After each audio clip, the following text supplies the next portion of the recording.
See, on October of 2024, both the major economies of Asia, that is India and China, both agreed to disengage over the borders and try to achieve an amicable solution. So from then till now, that is August of 2025, it is the first time when Wang Yi has been visiting New Delhi and is the first of its kind high-level official meeting between India and China.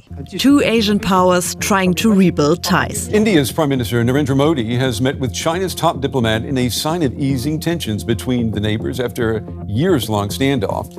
New Delhi is hosting a key visitor this week, China's Foreign Minister Wang Yi. It's his first visit in 3 years and it couldn't be more significant. The visit follows a series of high-level engagements between India and China. So simply speaking, it is a first ministerial level engagement from China towards India in the last few months, where the tensions between both the countries have been growing very rapidly. Now, during his visit, during the Foreign Minister of China's visit with our Prime Minister Modi ji, Wang acknowledged that India-China relationship have gone through a lot of ups and downs over the last many years. Now, whenever we talk about India and China, we are talking about two economic powerhouses, two economic giants in the continent of Asia. Now, if we see since the last 20-30 years, the relationship of India with China has worsened over each passing year. Every few years, we see some of the other clash between India and China taking place. Every few months, we see some of the or other soldier of our country dying at the borders, defending our country against these Chinese soldiers, against Pakistani soldiers as well. However, at this tumultuous juncture, if the Foreign Minister of China is meeting the External Affairs Minister of India and is also meeting the Honorable Prime Minister of India, it simply means that it is an attempt to reset the ties between both the countries while maintaining sensitivity in areas from the recent border interactions, from the recent border tensions as well. Now, who would forget the June 2020 Galwan Valley clash, where around 20 of our Indian soldiers died and 4 Chinese soldiers also reportedly died. Now, this could have very well been considered a war, considered as an act of war against India, act as a theft against India, but simply nothing of that sort has been done so far. Now, this particularly triggered deep ruptures in the relations between India and China, with both the sides amassing more than 50 to 60,000 troops alongside the line of actual control. Now, while we all know that the process of the disengagement between the countries, it began in the year 2024, but it has been culminating right now, and definitely there is going to be a very high-level diplomatic meet between President Xi Jinping and Prime Minister Narendra Modi in the coming future, because only when these kind of events are taking place, our National Security Advisor is meeting the Chinese counterpart, our External Affairs Minister is meeting the Chinese counterpart. Eventually, we will see that the leaders of India and China would be seen together, making an arrangement, making a pact with each other. So what is the whole issue between India and China all about? What has been taking place in last 1 year between India and China?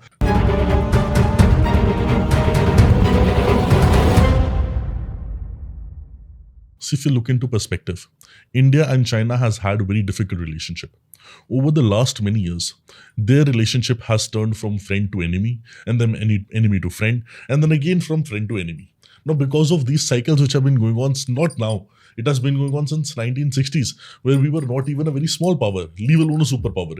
During that time, if such type of events can take place, even today, the likelihood of such events, the skirmishes between the countries taking place is sincerely really, really high. So we all know right now what is happening in the world. With Donald Trump coming into power, becoming the President of the United States of America, he has been going on in a full-fledged trade war. First, he went on trade war with China, then made a trade agreement, trade pact. Then he took over India and he started doing this trade war tactics with India in order for India to negotiate a free trade agreement or some other type of economic agreement with the US. Now, while all these things are going on, two economic major powerhouses who are a neighbor to each other as well, they can take up the responsibility to make and consolidate to control the world order.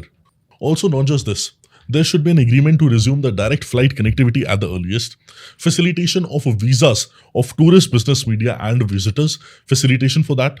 Also, alongside this, reopening of the borders through designated parts, whether it be Lipu Lake Pass, whether it be Shipkila Pass, or whether it be Nathula Pass, and eventually the promotion of trade and investment flows across the countries can pave a very beautiful moment where both the countries can come across each other, come together and leverage this opportunity which is available in the world to fill the void.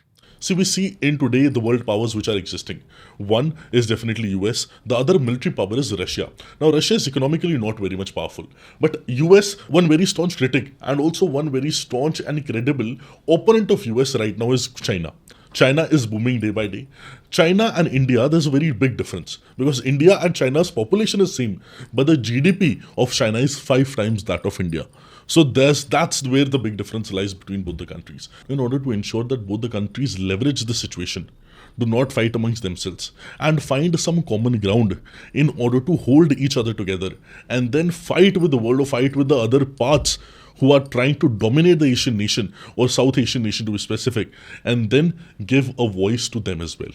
Like India likes to be the voice of the global south, India and China both should be the voice of the global south at an international forum, at an international stage. Also, leaving besides all these things, there are two bone of contention which exist between India and China relationship. Now, one is economic. That is high trade deficit for India as compared to China, which means that India exports a lot less to China than what it imports. And mostly all the festivities in India, you see, right now Holi was going on, or before that, right now Holi was going on, before that some other festival would be there, now Diwali is coming up. Almost all the products, even in the local furniture markets of Delhi, if you go, most of the products you will find coming from China, the consignment is coming from China. If such kind of situation has been there in the country and has risen in a country, what we really need to improve on is the education sector of our country, hands down. So that is one bone of contention which might arise, that is in relation to education part. Now, take China. What is actually on the agenda with China? We have problems which go back to the 1950s, which is, for example, the boundary question. Okay? So, because other things happen, that has not gone away. In fact, that is very much still at the center stage, and it is in fact the maintenance of the peace and tranquility in the border areas that is a prerequisite for development of that relationship. So you have I would say 50s, 60s, 70s, almost I would say 60 years, 70 years of 80 years now of that problem. Then we have an issue which started in the early 2000s after China entered the WTO, which is the beginning of a trade deficit, and it rapidly became a concern. It didn't become a concern in 2025 or 24 or after 2014. I was ambassador in China from 2009 to 13, and I can tell you the growing trade deficit was an increasing concern for us. Okay, so you have a historical problem. Then you have a problem which started maybe about 20, 25 years ago. Then we had some issues which came out of COVID. Okay. Say, for example, the stoppage of air flights, direct air flights, was an outcome of the COVID period. Even the halt to the Kailash Mansarovar Yatra, which is now resumed, also happened because of COVID. Then we had the Galwan clash and that very difficult period after that.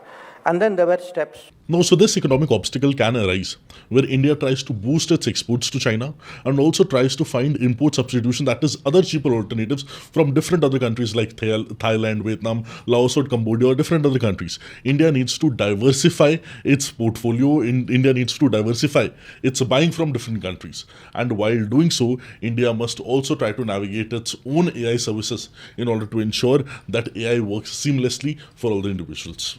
So that is one bone of contention. The second bone of contention is the nexus between China and Pakistan. Now, even during the recent Pahalgam attack, we saw China backing Pakistan. Over the last many years, whatever act of terror has been taking place in India, China has properly condemned it, but still China is siding with Pakistan for a lot of different measures. One such measure is China-Pakistan Economic Corridor. Now, CPEC directly passes through the Pakistan-occupied Kashmir, and there is no doubt about that it definitely challenges our territorial sovereignty and integrity. The Union Territory of Jammu and Kashmir and the Union Territory of Ladakh have been and will remain integral and inalienable parts of India. The joint press release has also made a reference to the so-called China-Pakistan Economic Corridor.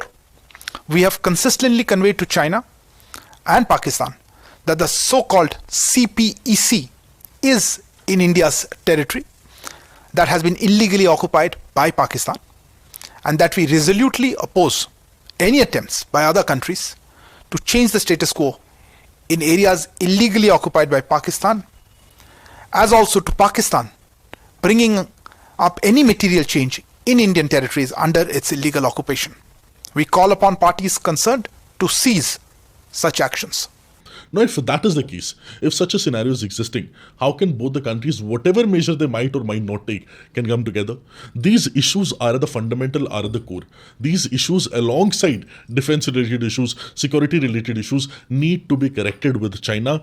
Economic, socio-political, all these issues needs to be corrected in order to ensure that the relationship between both the countries, it becomes even more vibrant than before. So this renewed vigor which we see between India and China right now is definitely something which we need to celebrate.